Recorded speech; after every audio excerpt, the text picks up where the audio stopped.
Practice करें। क्या आप कह रहे थे अमिताभ बच्चन वाली बात?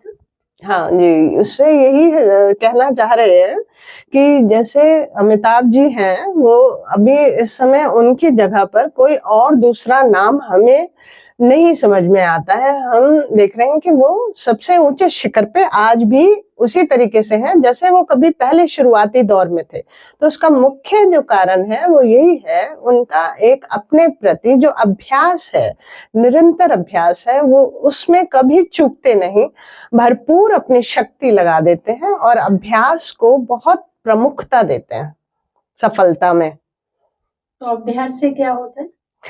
अभ्यास से, प्रैक्टिस से कहते हैं कि मैन मेक्स परफेक्ट, तो परफेक्शन आता है। आप स्वयं में एक निखार का अनुभव करते हैं और अभ्यास ही आपको आगे ले जाने वाला है पथ पर। तो आप कुछ देर पहले कह रहे थे कि कैसे अहंकार, उसमें प्रैक्टिस से अहंकार हमारा शांत होता है। हाँ जी, तो क्योंकि हम कहीं बाहर दृष्टि नहीं हमारी जा रही है, जब हम अभ्यास कर रहे हैं तो उसमें हमारा एक तो एकाग्रता होती है, यानी फोकस, और मैं स्वयं के ही भीतर काम कर रही हूँ। तो वो ज्यादा अच्छा है कि पहले हम स्वयं को जान लें, स्वयं से बात करके पहचान बनाएं अपनी, उस पर हम जो हमें कमियां नजर आती हैं उसे हम करें, सुधारें, जहां भी जो भी चीज हमें चाहे ऐड करनी है चाहे निकालनी है, और उसके उपरांत हम देखें कि हमारी, चेक करें कि हमारी एबिलिटी कितनी बड़ी है, पुरानी परफॉर्मेंस से हम और कितना बेटर कर पाए हैं। तो ये स्वयं से ही भीतर जो है ये सारी बातें होती हैं, हमें बस समझ के करना होता है। और इसके लिए अपने साथी हम मन रूपी दर्पण को बनाए, वो सच्चे सच्चे हमें बताएगा कि हम अपना किस तरीके से निर्माण कर पा रहे हैं। नहीं, मन तो बता रहा है, कई बार हम देखते हैं कि मन तो बता रहा है हमें, लेकिन कैसे फिर उस मन की बात को माने या वो कैसे प्रैक्टिस करें, क्योंकि उस समय मन ही तो हमें प्रैक्टिस भी नहीं करने दे रहा है या उस कामयाबी पर हमें नहीं पहुंचने दे रहा है।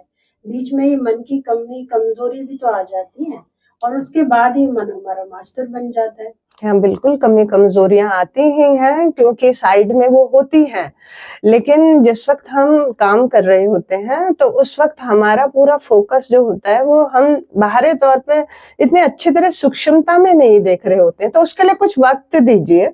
एकदम से ये मन तो इस तरीके से, क्योंकि मन एक बहुत बड़ी शक्ति है, वो अपने हिसाब से काम करती है, बस हमें थोड़ा सा फोकस जो है यही देखना है कि इस शक्ति को हम मेंटेन कैसे करें। उसको मनाते मनाते ही हमें, चाहे उसमें से कोई अभी और भी चीजें निकल के आ रही हैं तो उसको, ठीक है ऐसा होता है, उसे सामान्य रूप से स्वीकार करें और अपने मन की दुर्बलता को ना देखते हुए उसको हम प्रोत्साहित करें, मन को हम खुद ही मोटिवेट करें कि नहीं ऐसा कुछ नहीं है, हो जाता है कभी कभी, बच्चे की तरह उसका उत्साह बढ़ाए, उसको देखें उसकी क्या जरूरतें हैं, उसको क्या चाहिए, उसकी क्या तलब है। तो हम ये समझेंगे धीरे धीरे मन हमारा मित्र बन जाएगा, मन के मित्र बनकर हम ये काम करा सकते हैं। ये आप कब से साधना कर रहे हैं अपने मन की?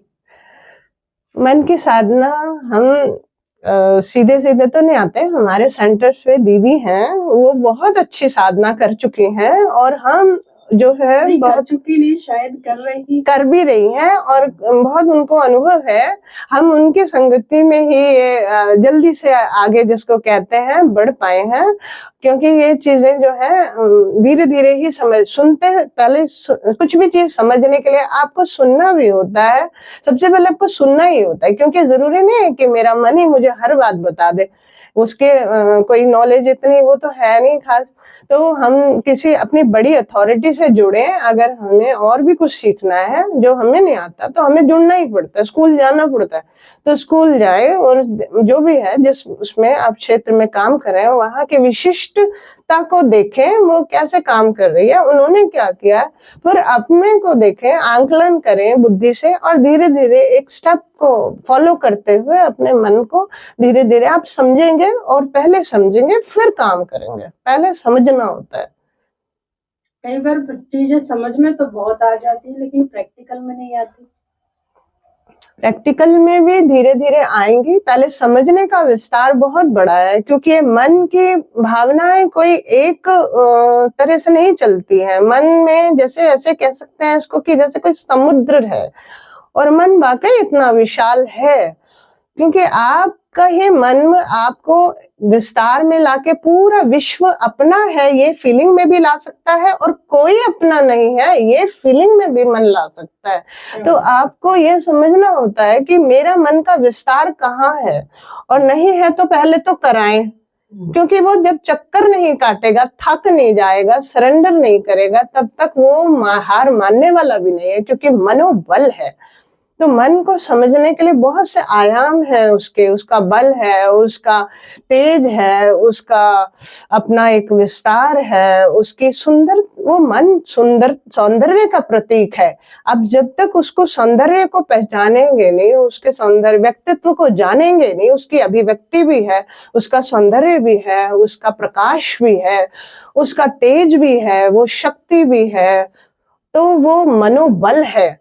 तो उसको हम हल्के में ना ले, और उसके बारे में पहले तो हमें एक स्टडी करनी पड़ेगी कि मन आखिर बहुत बड़े लेवल वाला मन कैसा होता है, और एक मेरा मन कैसा है, और मुझे अब क्या करना है, कहाँ कैसे। बड़े लेवल किस सेंस में आप बोल रहे हैं? बड़े लेवल जैसे आप देखें कि कोई उदार चित्त जिसे कहते हैं, वो कैसा होता है, वो तो फिर क्या करता है, किसी को थोड़ी ऐसे छोटी छोटी बातों में थोड़ी उलझेगा, वो कहीं फिर फंसता नहीं है ना, वो एक गति से चल रहा है बस। जैसे मीठी नदी होती है, वो बड़ी उदार चित्त वाली है, वो सिर्फ उसका काम है मैं मीठा जल सर्व करूं बस।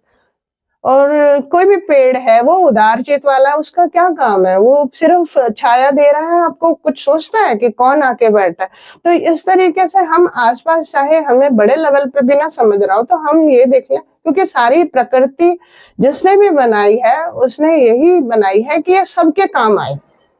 तो बेसिकली हमें ये देखना होता है कि हम सब तक जो विस्तार में है वो कहीं भी नहीं अटक रहा है, कुछ देने में उसको रोना नहीं आ रहा है, तो वो बड़े दिल वाला हम उसको कहते हैं। व्यक्तियों में भी जो देता है और छोटी छोटी बातों को नजरअंदाज कर देता है, हम उसको कहते हैं उदार चित्त। उसके एग्जाम्पल बहुत सुंदर भगवान है, जिसको सभी धर्म वाले समझते हैं कि वो बड़े दिल वाला है, माफी करने वाला है, रहम करने वाला है, दाता है, सब टाइटल भगवान को देते हैं। तो हम इस लेवल पे भी समझ सकते हैं, अपना अपना सबका समझने का है। बहुत सुंदर, थैंक यू सो मच।